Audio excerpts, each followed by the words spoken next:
Ya, kita ke informasi berikutnya. Pemirsa, Bank Dunia mencatat sebanyak 60,3% masyarakat Indonesia atau sekitar 171,9 juta penduduk berkategori miskin pada tahun 2024. Ya, persentase masyarakat miskin Indonesia tersebut dihitung berdasarkan ambang batas garis kemiskinan negara berpendapatan menengah ke atas dengan pengeluaran sebesar 6,85 US dollar per hari atau sekitar Rp115.000 per hari.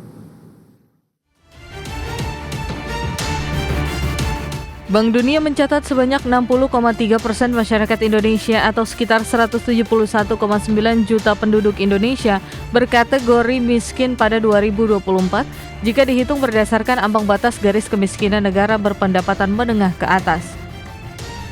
Persentase penduduk miskin di Indonesia menjadi yang tertinggi kedua di Asia Tenggara setelah di posisi pertama Laos dengan persentase penduduk miskin sebesar 68,9%. Jumlah penduduk miskin Indonesia juga lebih tinggi bila dibandingkan dengan negara ASEAN lainnya, yakni Malaysia 1,3%, Thailand 7,1%, Vietnam 18,2%, dan Filipina 50,6%.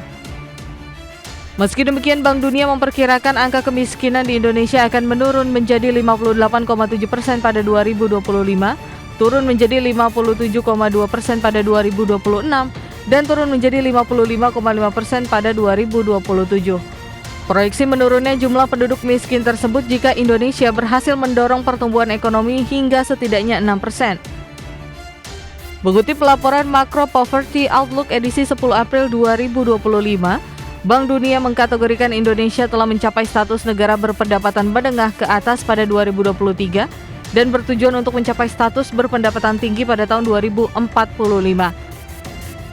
Untuk diketahui, Bank Dunia menggunakan hitungan ambang batas garis kemiskinan negara berpendapatan menengah ke atas dengan pengeluaran sebesar 6,85 US dollar per hari atau sekitar Rp115.000 per hari.